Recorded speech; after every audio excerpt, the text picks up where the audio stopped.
Good afternoon. Hello, TikTok. Hello, YouTube, Facebook, LinkedIn. I'm Brian Manning, and I'm an asylum lawyer in Houston. My law firm is based in Houston, but listen, we help clients all over the country to secure their future in America through asylum. This is the Asylum Answers Show. I'm going to answer your questions about asylum. So go ahead and start leaving them. Feel free to drop your questions in the comments. Whatever you want to know about asylum in the United States, I'm going to answer your questions. I want to say a couple words first, but again, for those of you who just joined it, I'm Brian Manning. My law firm is called Political Asylum Lawyers, and we're based in Texas and Houston, but listen, we help people all over. Lots of clients in California, New York, New Jersey, Florida, around Chicago. So we might be able to help you no matter where you live, okay? Let me know what questions you have. Actually, before you start with the questions, tell me in the comments where you're watching from. I'd love to hear where folks are at. So say hello, give me a shout out. Let me see where you're coming in from today. I love to see you folks all over the country. It's fun for me. So, what is the best state in the United States for purposes of trying to win your asylum case? Now listen, you probably all know that the approval rates vary drastically across different asylum offices and across different immigration courts, right? So there is more or less a regional pattern. Here's the thing. The South is bad. The South is bad for asylum.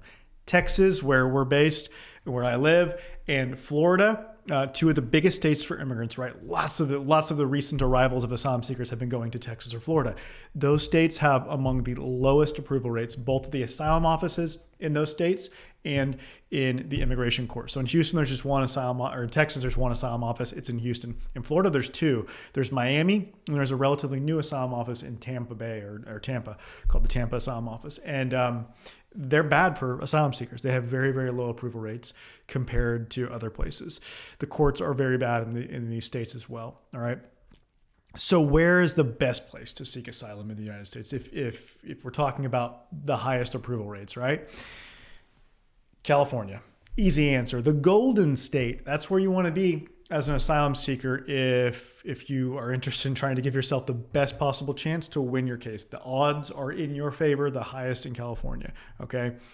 Year in and year out, San Francisco up in the north, San Francisco is pretty much always the highest overall asylum approval rate, both at the asylum office and the immigration court.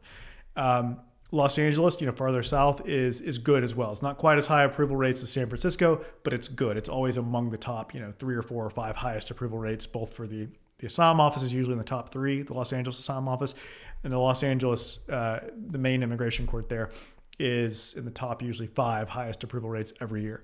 And that's it. California is where you want to be if you want to give yourself the best possible chance to win your case.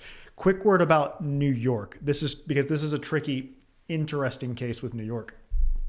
In New York, we have this weird scenario where the asylum office, the USCIS asylum office, where your affirmative asylum case will be heard, that office has the lowest approval rate in the entire country, or at least they did as per the most recent statistics on asylum office approval rates. New York asylum office was the lowest, the very lowest of all the asylum office, lowest approval rate. However, the immigration courts in New York have among the highest rates. In fact, according to the most recent statistics, it was like the highest of all the at least courts that here actually have a lot of cases going through them. It was higher. It was a higher approval rate in the New York immigration court than even the San Francisco immigration court. It was 80 something. I can't remember exactly what it was. 80 something, high 80 percentile in New York was the asylum approval rate, which is incredible. In like Houston and Miami and Texas, it's like down in the 20s. Okay, so it's a huge difference between having your asylum case heard in Miami and in the court and having it heard in New York in immigration court. Now, why this disconnect? Like, why is it that the asylum office in New York would have a low rate and the immigration court would have a high approval rate?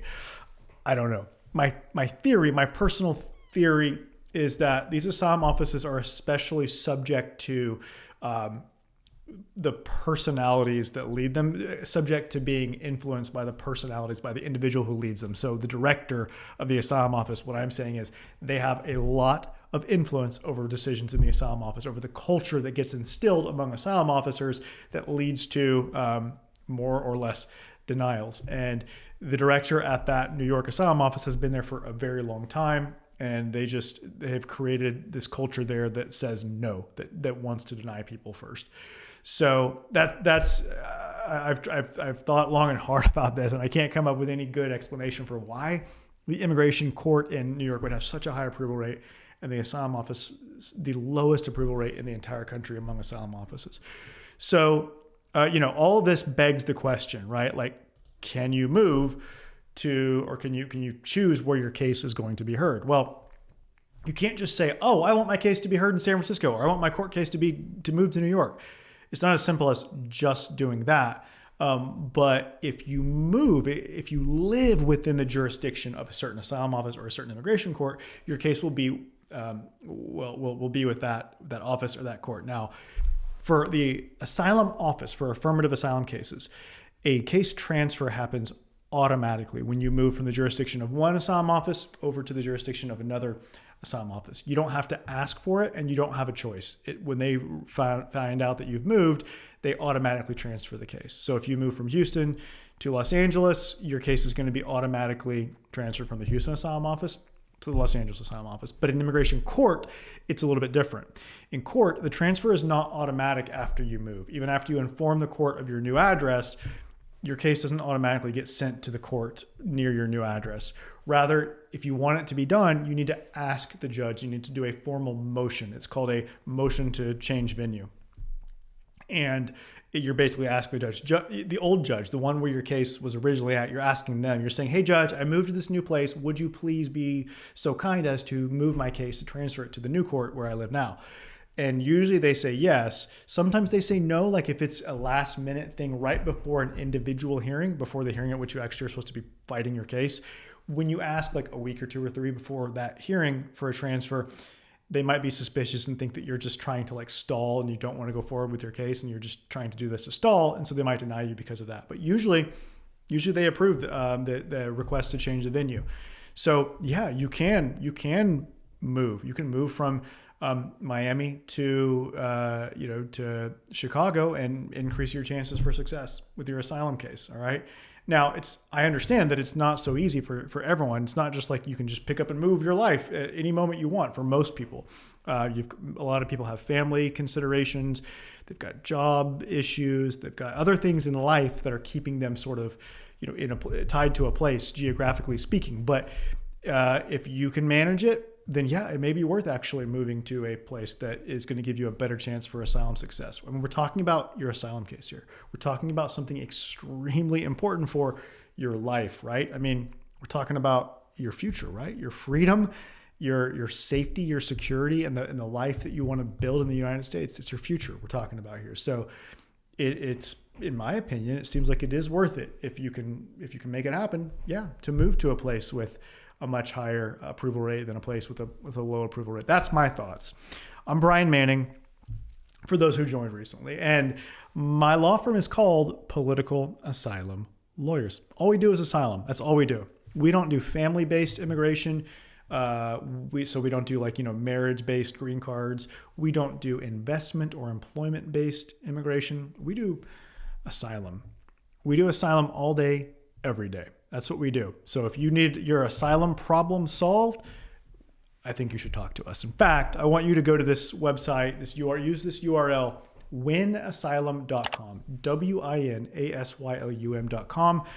That's where you can quickly and easily schedule a consultation, an asylum strategy session with one of our asylum professionals so that, we can assess your situation, see what's going on, and tell you whether we think we can help you. It's super quick and easy to schedule this consultation on your mobile. You're seeing it right now on YouTube and Facebook. It looks like that. It's super quick and easy, and you can get scheduled for a consultation. Do it today. All right. winasylum.com is where you want to go. All right. With all that preamble, let's go to the questions. Interesting. Okay. We've got SSSLLL. It says it's Chinese LGBT case. Can media censorship be a part of COI?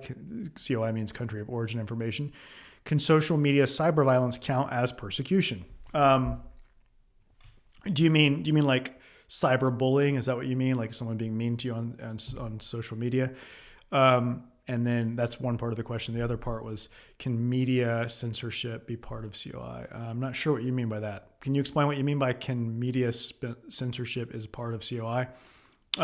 So the question is, does cyberbullying count as persecution? Like, let's say that online, somebody from your country or maybe the government itself is harassing you online and bullying you and saying mean things across social media online. Is that persecution? Well, no, it's not going to, by itself, it's not going to rise to the level of persecution. It's not going to be considered harm sufficiently severe to constitute persecution in the way that that term is understood under U.S. asylum law. However, the analysis that the officer or the judge is going to make in assessing whether you've been persecuted is going to take that into account as one factor. So if other things have happened to you, like there's a lot of other harassment, like in IRL, in real life, in addition to online, lots of harassment and mistreatment of you, or if you've been physically harmed, but maybe it wasn't so bad. Well, all those sort of little things together, combined together,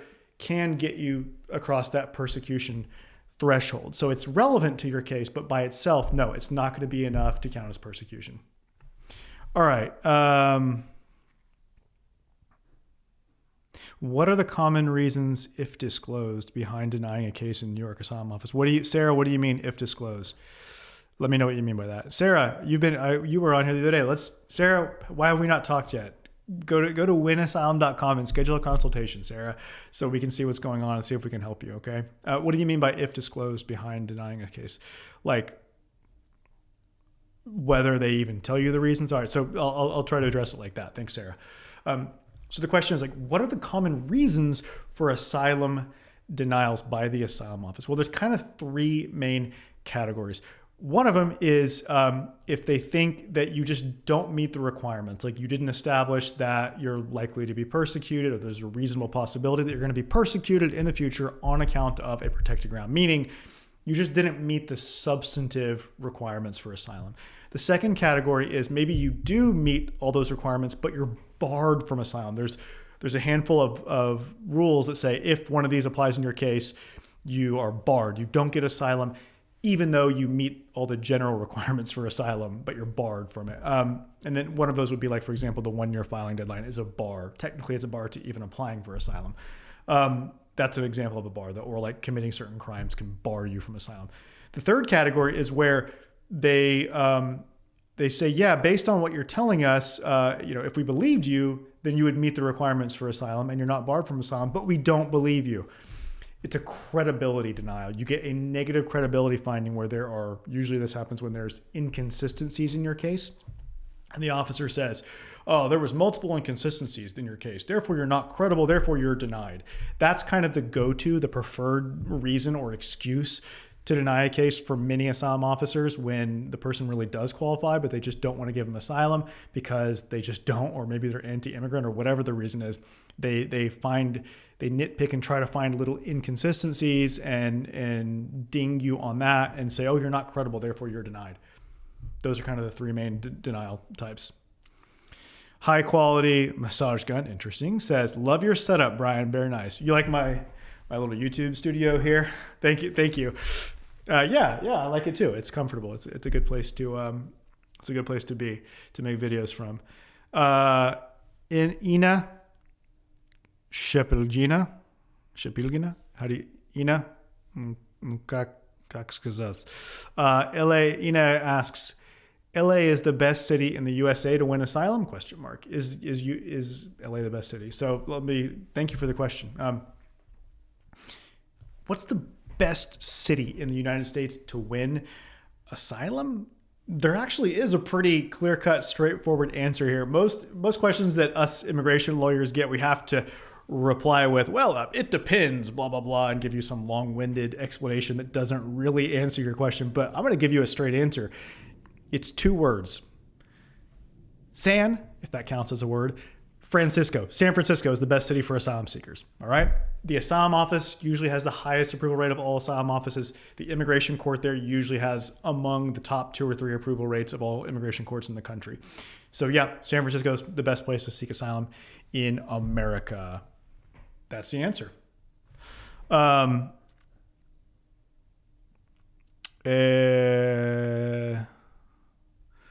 SSS LLL. You said Chinese government usually blocks LGBT topics on media. I don't think that's going to be that relevant. Like, I don't think you're not going to be able to point to that as like, oh, that's a way that I'm persecuted by the government blocking access to LGBT, stuff on social. That doesn't really help you probably. This is interesting. Victoria says, USCIS has opened a new temporary office in Oakland to help with the backlog. From your experience, do you think this will help the interview wait time? Good point. Earlier I was talking about California and I said Los Angeles and San Francisco, but you're right, Victoria. This is a brand new thing. I saw this just a few days ago. There is a new temporary asylum office in Oakland, California. If you don't know your California geography, folks, Oakland is right next to San Francisco, just right across the bay. So it's right next to San Francisco. And so the question Victoria is asking is this going to help with the interview wait time? Yeah, a little, maybe. Yeah, I mean, it can only help, right? I mean, I'm going to assume that it's like new additional the asylum officers, that they're not just pulling officers from other locations and sticking them out here temporarily. I'm hoping and I'm assuming that it's part of a ramp up in hiring. That means that you're not just pulling people away from other offices, such that it might help some. It might help some. I'm not like super hopeful, like, oh, all wait times are going to go away automatically because of this. No, not like that, but it might help. I'm a little bit hopeful. This is interesting. The Champa says, while filing in the online asylum application, does it matter if my current location state is different from the state I'm applying from?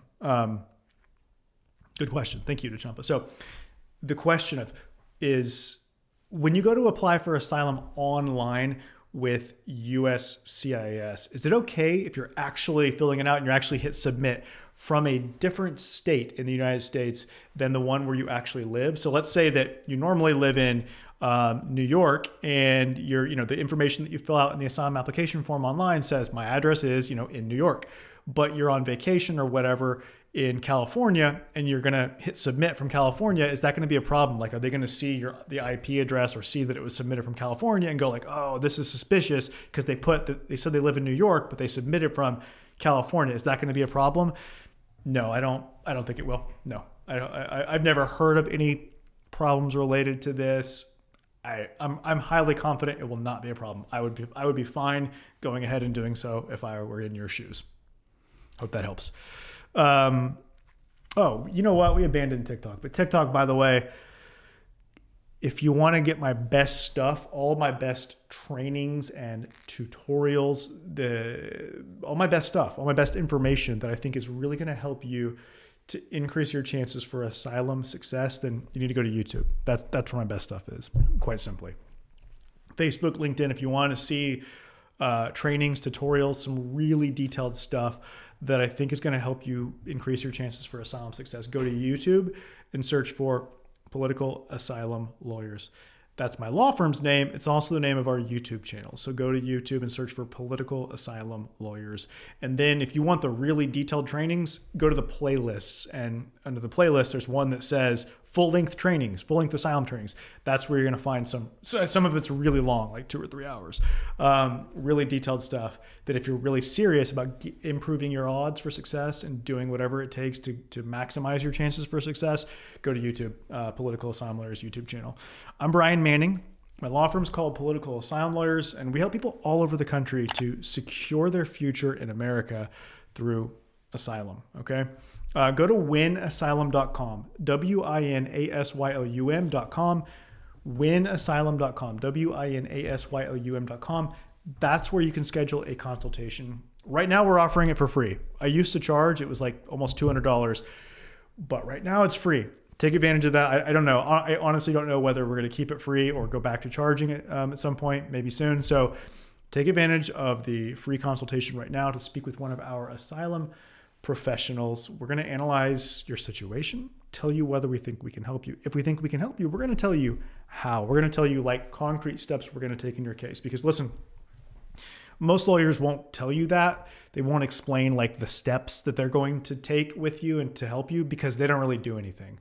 I was actually shocked when I was an asylum officer with USCIS at the Houston Asylum Office when I realized that most lawyers that were coming before me with their clients didn't do anything, virtually anything to help their clients. They might have helped them fill out the asylum application form, but that was really about it. And it was clear because the application materials were terrible. The declarations that their clients submitted, if they submitted one, were like terrible and didn't help me at all as the officer. The lawyers didn't write a legal brief where they really explained the case and like showed me, they could have showed me, here's why my client wins. Here's how they meet the requirements. They didn't do that. And then in the interview, I would sometimes ask them questions, kind of like a law school professor, Socratic method, asking them these questions. And like they had no clue what was going on. They didn't know asylum. Most immigration lawyers, if you didn't know this, most immigration lawyers don't do very much asylum. They just do it every once in a while, if at all. And so they're not on top of it. They're not reading about it and learning about it and working in it every single day like we are. That's all we do. Every day, all day is asylum for my law firm, political asylum lawyers. And that's what we love. That's what we love. That's what we're here for. It's what we live for, is helping immigrants all over the country to secure their future in America through asylum. Okay. You can call us if you want to get in touch. If you prefer to call rather than go online to schedule, call 713-909-0401. Again, it's 713-909-0401.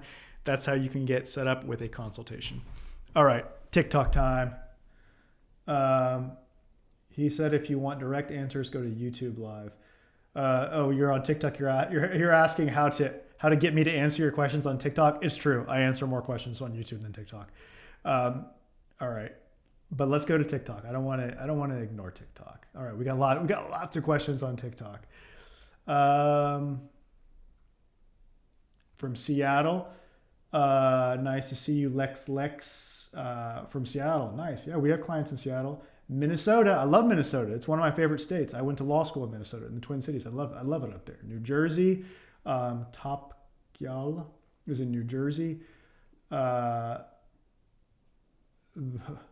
ICE removal operations. What the heck is that? It says the asylum system will not hold up with the amount of misuse. What on earth?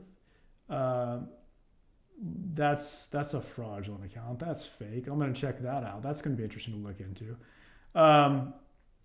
What about Washington, D.C., says Apple user, Maryland. Yeah, the question is, does the Washington, D.C. area have a high asylum approval rate? Yeah, so there's an asylum office in Arlington, Virginia, which is right next to Washington, D.C., and an immigration court as well. And they're pretty good. They're pretty good. They have pretty high approval rates. They're kind of in the middle, but they're higher than like the ones in Florida and Texas. Not near as high as California, not near as high as the New York immigration court in terms of the approval rate. But overall, yeah, it's not a bad place. It's a pretty good place. Arlington area that covers Washington, D.C. and Chicago are kind of the same. They're pretty good. They're pretty high comparatively. All right.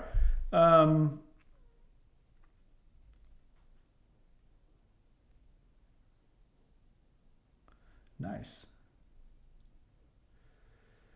I applied for an I-765 based on asylum 28 days ago and no response. Is it fine? For user 123456789 on TikTok. The question is, if you've been waiting for about a month to hear back after submitting your work permit application based on your pending asylum case, is that a problem? In other words, is there something wrong if you've been waiting a month and you haven't gotten your work permit approval yet in the mail? No, that's about normal. It takes, so for first time work permit seekers, first time that you're asking for a work permit based on your pending asylum case, it's fast. USCIS does this fast, but it's usually about a month or maybe 2 months. So if you get past 2 months after having submitted your application for your work permit and you still haven't gotten it back from a decision from USCIS, then I would worry. But at 1 month or just under 1 month, like you said, nah, that's normal. It's okay. Hopefully, pretty good chance it will be quite soon that you'll get it. So good luck. Thanks for the question.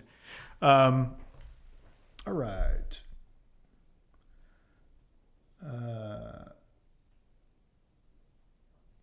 Although Tuyin Shabi says, sorry for the pronunciation, although I don't have an asylum case, but you're one of the most informed asylum attorneys. Thank you. Appreciate it. Very kind of you. Nice, nice, nice. Oh, good question. After Mandamus, how long is it going to take for the final decision, please? Good question. So,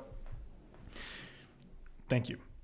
The question is, if you file a Mandamus lawsuit to force your asylum interview and your decision, how long is it going to take? Like, how long to get your asylum interview and how long to get your decision after that interview? Well, it kind of depends. It varies by jurisdiction. It varies by place. But we tend to see on average, our clients usually get the interview maybe like 3 months, maybe even 4 on average after having filed the Mandamus lawsuit. If you don't know, a Mandamus lawsuit is a lawsuit you file in a federal court to force USCIS to take action, to force them to give you your interview and your decision. It's an incredibly powerful and effective tool. We love it. We've been doing a lot of it lately. And then the next step though is, okay, well, what about after the interview? How long to get your decision? Usually that's fast. Usually the decision is issued within like a couple weeks, 2 or 3 or 4 weeks after the asylum interview, when we're talking about the context of a Mandamus case. So if a Mandamus lawsuit is what gets your asylum interview scheduled, it's likely that the decision will come quickly after that interview. Thanks for asking. Okay, good question. Tali Sai says on YouTube, says, how many incidents should I mention in the I-589 form? Good question. Thank you. So the question is, if you've had a lot of bad things happen in your history, you might be wondering how many incidents, how many of those things should you actually mention or talk about in your asylum application form? Because listen, the space that you've got is not very big to put it in. It's true that you can do a continuation page, but generally people don't usually put a whole lot of detail in the asylum application form, but then later they go back and write a declaration where they explain in more detail their case. So in the asylum application form, you do not need to mention every incident of harm if there's been like a bunch. But if there's only 2 or 3, then yeah, I would mention each of those and give a few details about each of those. But if you've got, 20 incidents of harm, then I encourage you to include a line that says something like, I've been harmed so many times, I had so many incidents of harms and threats that I can't even keep track of them. I think it's probably been at least 20. I'll mention a couple or few of the most prominent ones here, or I'll mention a few of the ones that really stood out to me and be happy to address more in my declaration and in my testimony on the day of my asylum interview. And then you give the details of 2 or 3 that really stood out. You could do a first, last, worst approach where you talk about the first one, the last one, like the most recent one, and then the worst one, the one that was like the hardest, the worst things happened to you. That's an approach they actually use at the asylum office in trying to get information from people. That's where I learned the first, last, worst approach, was when I was an asylum officer with the U.S. government. So the shorter answer, though, to be more concise, is if there's a lot of incidents of harm, you don't need to mention all of them, but you should include something in your application that says, I'm not talking about all of them here. There's been a lot of them, and there's more that have happened than what I'm going to discuss here, but I want to give you a few examples so that you understand my situation. You need to use some kind of caveat language like that so that later they don't say, wait, at your interview, you're telling us now that you've been harmed 12 times, but your interview only discussed 2. They can't really use that against you if you said in your application, I've been harmed a bunch of times. I'm going to tell you about a few of them here to give you a basic understanding of my case. Okay, that's how that works. By the way, it sounds like you're working on your asylum application. So go to my YouTube channel. You're on YouTube. So go to my YouTube channel and look at the playlists and the full-length trainings, and there's one about how to fill out the asylum application form. It's very, very detailed. It's like almost 3 hours long. It's super detailed. Watch it, and I think it's going to help you, okay? All right. Listen, if you want help, if you want to see if we might be able to help you, go to winasylum.com, WINASYLUM.com. That's where you can schedule a free consultation with us so that we can see what's going on and tell you whether we think we can help you to secure your future in America through asylum, okay? winasylum.com, okay? What's next? All right. So Federico Almeida. Federico, I don't know if you speak Spanish, but if you do, I've got a Spanish language YouTube channel called Asilo Aprobado. Okay, Asilo Aprobado in Espanol. Can you talk about adding your case to the short list for an asylum interview? Does it work to expedite? How long does it take to get an interview date once on the list? We're in San Francisco. Thank you for the question. So the question is it going to actually help you to get your interview faster if you're added to the so-called short list that some asylum offices maintain? And the answer is, yeah, it could. There's no harm in doing it. So listen, here's how it works. Some asylum offices, not all of them, some of them have a short list, meaning basically if you call them or email them and say, do you have a short list? Are you maintaining a short list right now? And if so, can you put me on it? And they'll say yes. And that means your name gets put on a list. And when interview spots open up at short notice, they'll call you. They'll call the first person on the list, on the short list, and say, hey, an interview spot just opened up for 3 days from now. Can you come in? Or then if they say no, they'll call the next person on the list. An interview slot just opened up 3 days from now. Can you come in? So basically the trade-off is that you might be able to get your interview really soon, but it's going to be short notice. Like you're not going to have the 10 to 14 days that you normally have to prepare, because normally you get the asylum interview notice, and between that notice, the time you get that letter and the actual interview date is like supposed to be 2 weeks. Usually it's more like 10 days. You might be having to get ready much, much faster, like a couple days if you're on the short list. So there's definitely no harm, no risk in asking to be on the short list, except that you got to be ready to go on short notice. It's worth it. San Francisco, I don't know. I can't remember right now if they've got a short list. Call them or email them and ask. And if they say yes, ask to get on it. It doesn't. Okay. To be clear, it doesn't work that often. Like it doesn't get you your interview that often. But I have seen it work for people. We've had it work for our clients where we've asked to get on the short list, and a few weeks in some cases later they got the interview. A few months later in other cases they got the interview. By the way, so this brings up another question, and the question is, what can you do to get your asylum interview with the USCIS asylum office if you've been waiting for a long time? Well, here is the thing. If you've been waiting for years for your asylum interview, you should sue the government and force them to give you your interview. There's a tool to do this. It's super effective, very powerful. We've been doing it a bunch lately to great effect. It works amazingly well. It's called a Mandamus lawsuit. You're asking a federal judge to tell the asylum office, hey, you have to do your job. This delay is unreasonable. You have to give this person their interview and their decision right away. And it's amazing. Our clients have loved it. It's been working. It's powerful. We should talk about it. If you've been waiting for multiple years and you're sick of waiting and you want to get your decision, you want to get your interview and your decision so that you can win asylum, get confidence about your future in the United States, then we should talk, okay? Schedule a free consultation right now. Go to winasylum.com, WINASYLUM.com, winasylum.com to schedule a free consultation with one of our asylum professionals. Do that right now. Do it right now so we can get it on the books and move your case forward. Let's get your asylum case unstuck, okay? All right, back to TikTok. I don't want to neglect TikTok. Tell me something about Cat. Okay, I'll tell you something about Cat. Herberth Sanchez. Herberth, I have if you speak Spanish, you might be interested to know that I have a Spanish language TikTok. It's called Abogado de Asilo Político. Okay, that's my handle. All right. All right.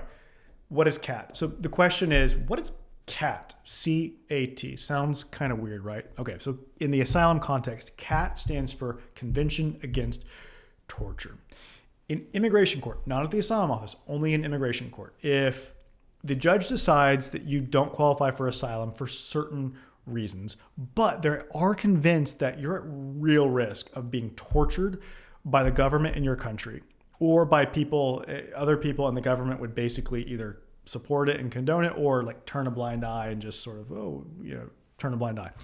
If that's the case, the judge can give you what's called protection under the Convention Against Torture. It's not nearly as advantageous as asylum. It's not as good as asylum because asylum does lead to permanent residence and citizenship. Protection under the Convention Against Torture does not do that. It just allows you to stay here and it allows you to work legally. You get a work permit. That's what it gives you. So it's not near as good as asylum, but it's better than nothing. It's better than being deported. That's for sure. All right. So you don't have to apply for it separately from asylum. It's when someone applies for asylum, it's like automatically considered an application for asylum, something else called withholding of removal, and then protection under the Convention Against Torture. There is a little box on the asylum application that said that you can check to say, yes, I want to apply for cat protection too. You should check that, but even if you don't, the judge will still consider you for that. Okay. All right. It's him to visit.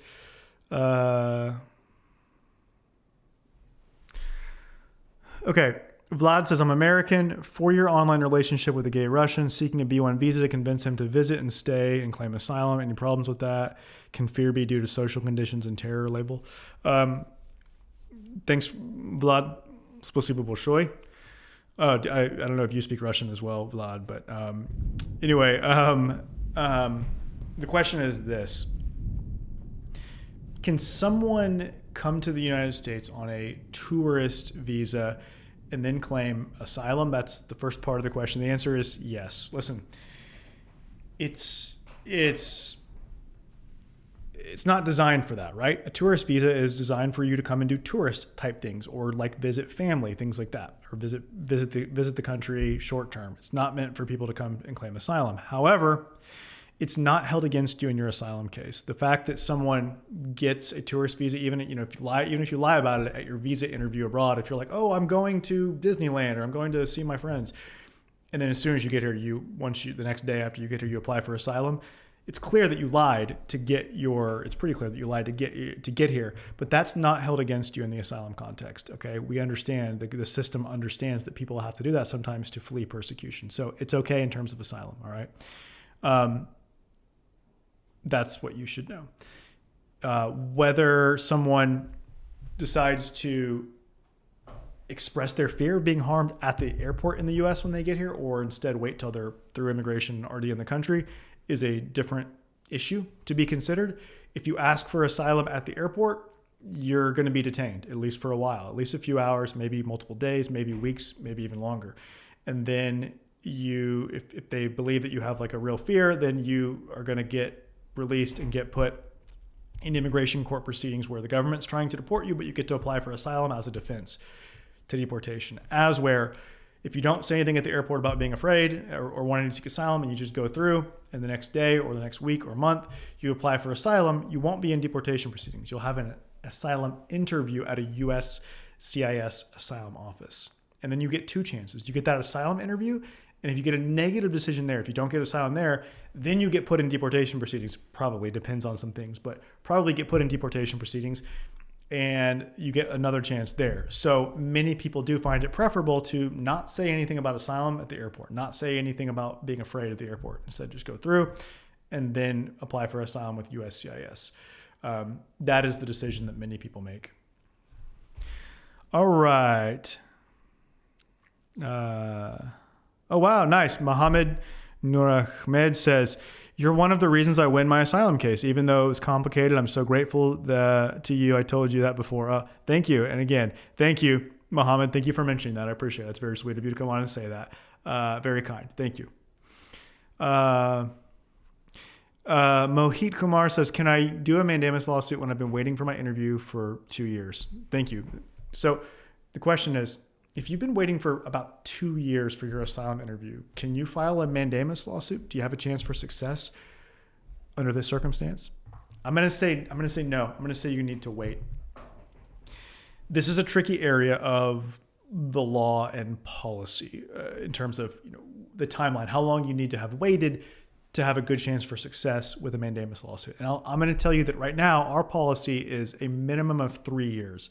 So 3 years from the time that you applied for asylum. 3 years after you applied for asylum, if you're still waiting, you're probably in a good position to have success with a mandamus lawsuit to force your interview and decision. If you've been waiting less than 3 years, no, I think you should wait for 3 years. There's a couple places where it's probably better to wait more, to wait till like 4 or 5 years. But that kind of changes. It kind of depends on the policy at the moment of the government attorney office in that area, which, we stay on top of because we're doing this all the time. We're suing all the time, and we're negotiating and talking with those lawyers all the time. So we have a good read on this, but it's a little bit tricky. So, but to answer your question concretely, no, I would, at 2 years, I wouldn't do it yet. I'd wait till at least 3. All right. Thanks for the question.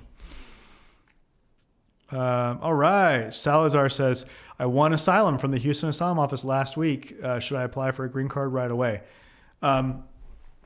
Congratulations, first of all, on your asylum success. That's great news. I'm really happy to hear that. It's tough to win at the Houston Asylum Office. They have a very low approval rate now. It wasn't that low when I was there. When I was there a few years ago as an asylum officer, it was like in the 40s, the 43 or 44% approval rate. Now it's in the 20s. Should you apply for asylum now? So the question is, after you win asylum, when should you go ahead and apply for your green card, for your permanent residency? Because remember, being an asylee, the next step after that is permanent residency. You can't actually get your permanent residency, which is to say USCIS can't actually approve an application for your green card until you've been in the United States for 1 year, at least 1 year after having won asylum. Now, they can't approve it until you've been here 1 year after asylum. However, you can apply earlier. You can apply before that 1 year deadline. So why would you want to do that? Well, to get in the queue, because there's a long line of people that are waiting to have their green card application processed. And if you apply now, you're getting your place in that queue, so that you won't have to wait. Overall, your wait is less, right, by getting in the queue now rather than later.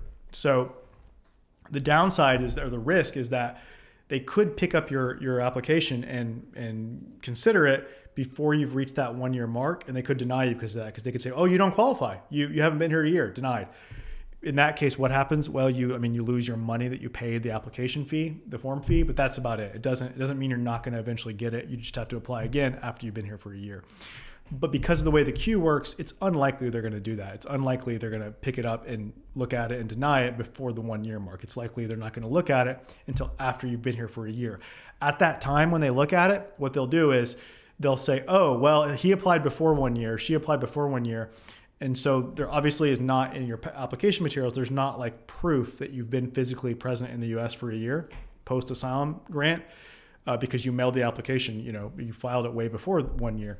So they're going to give you a request for evidence, where they're going to write you and say, hey, we need to see evidence that you've been here for a year, that you've been physically present in the country for at least 1 year after your grant of asylum. But that's fine. You can just deal with that at that time, and it's not a problem. So yeah, actually, the short answer is, yeah, you can apply now. I think I would. I think I recommend it. I would, if I were in your shoes, yeah, I would apply now. That's my thought.